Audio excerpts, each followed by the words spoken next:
Bonjour à toutes et à tous et bienvenue sur ma chaîne. Pour ceux qui me suivent déjà, je tiens particulièrement à vous remercier de votre fidélité et puis je remercie également pour ceux-là qui voudront se joindre à ma chaîne. J'annonçais dans ma dernière vidéo de mon désir de passer au FPV, du vol en immersion. Juste pour compenser ce que ne peut m'apporter mon drone stabilisé, quoi. Je vous retrouve dans un instant, juste après le générique, hein, pour une première présentation.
Dans cette vidéo, je vais vous présenter dans un premier temps les outils et accessoires que j'ai pu réunir pour réussir la construction de mon premier drone FPV.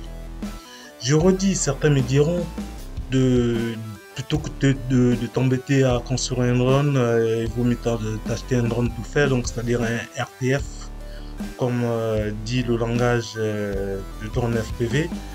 Mais j'ai préféré moi prendre l'option de construire un drone, ainsi de comprendre tout ce qui se compose avec, tous les composants du drone et tout, comme ça au moins j'aurai ma propre idée et je me ferai mon opinion à moi.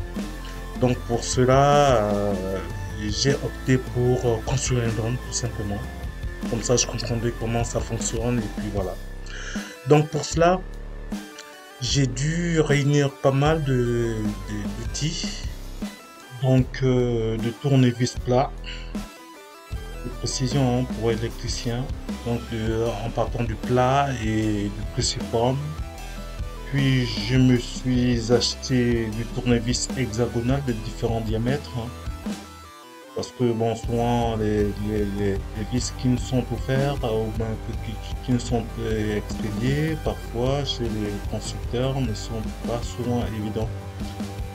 Après, je me suis acheté un mini cliquet avec différentes douilles, hein, qui me serviront pour serrer les écrous des hélices et pour monter les composants électroniques sur la frame. Après, donc, une pince coupante, une mini pince crocodile à embout 3, enfin, je me comprends. Une mini pince crocodile à embout fourché, une petite pince de précision, hein, comme cela, comme c'est un genre de pince de nanas qui font de l'épilation et tout. Bon, désolé nanas, mais bon, voilà, il vaut mieux préciser. Avec un petit cutter, hein, pour faire mes petites décos, pour dénuder les fils. De tout ranger dans une petite valise que je me suis acheté dans le coin, hein. Et après, pour les accessoires, je me suis acheté, enfin, accessoires, non, ça fait partie des outils, tout ça, du fer à souder. Donc, je me suis acheté un fer à souder MT223 de 60 watts avec des températures réglables et puis 5 petites pointes de remplacement auxquelles je pourrais faire face par rapport au diamètre des fils que j'aurai à souder. Et puis je vous avoue de suite que j'ai jamais soudé de ma vie, donc ça va être une première pour moi. Et maintenant, vous qui êtes dans la matière, vous qui en savez quelque chose, je souhaiterais avoir vos conseils. Vos conseils seront les bienvenus, quoi. Donc, suite à cela, je me suis prise aussi une pompe à dessouder, de l'étain,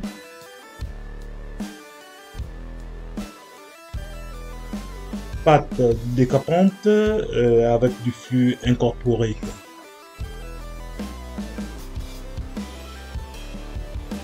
Paille de fer pour nettoyer mon fer à souder, hein. Je me suis pas pris la tête, hein. Il y en a qui l'achètent spécialement pour le fer à souder, mais moi, je suis allé dans un supermarché, voyez-vous. J'ai acheté une paille à nettoyer les casseroles. Moi, je pense que ça pourra faire. Et à la suite, je me suis pris ce qu'on appelle une troisième main, ce qui m'aidera à tenir mes composants pendant que je serai en train de faire de la soudure, quoi. Donc, en ce qui concerne les accessoires, je me suis acheté un chargeur de batterie LiPo, hein, un chargeur HTRC T240 Duo. Puis après, je me suis pris un multimètre, hein, pour mesurer le courant électrique plutôt dans le circuit et vérifier l'intensité électrique des composants, quoi. Et après, je me suis pris également un petit testeur court, un testeur TX60 en fait. Donc là aussi dans le tuto, on m'avait conseillé de l'avoir parce que c'était très important pour sauver mon électronique, quoi, au cas où je faisais des mauvais branchements. Donc ça stop net. En anglais, ils appellent ça stop fire.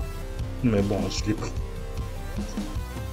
Et dans d'autres accessoires, je me suis pris des gaines thermo-tractables pour isoler les câbles, les composants, hein. Et aussi une gaine à tresser que j'ai voulu en prendre là, surtout pour le câble de mes moteurs, du scotch d'électricien en cas de besoin, hein, des riselants effectivement pour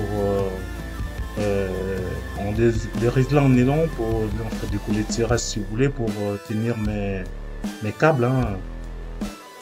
Et comme accessoire de confort, hein, je me suis pris également une petite valise pour stocker mes batteries LiPo, hein, que ce soit une petite valise et puis le petit sac. Et par la suite, j'ai pris des petites boîtes de rangement, hein. Je me les suis pas acheté parce que de là où je travaille, on en a tellement que parfois ça se termine à la benne, hein. Donc j'ai préféré en prendre ça parce que je sais que j'en aurai besoin pour stocker mon bazar. Et voilà. Donc c'est un peu tout pour cette première vidéo. Et bien sûr, je vous avoue qu'il y en aura bien d'autres. Donc là, ce n'est qu'un début, ce n'était qu'une présentation de tout mon matériel. Mais il y aura bien d'autres vidéos dont je vous présenterai étape par étape mes démarches de la construction jusqu'à la pratique. Donc, merci à vous qui me suivez à chaque fois. En tout cas, merci de votre fidélité et je ne cesserai jamais assez de vous dire merci parce que plus vous regardez mes vidéos, plus ça m'encourage de pouvoir toujours vous sortir de nouvelles vidéos. Et donc, dans ma prochaine vidéo, je vous montrerai cette fois-ci tous les accessoires de ma stack, partant de la frame aux composants que j'ai pu choisir pour réaliser mon tout premier drone FPV.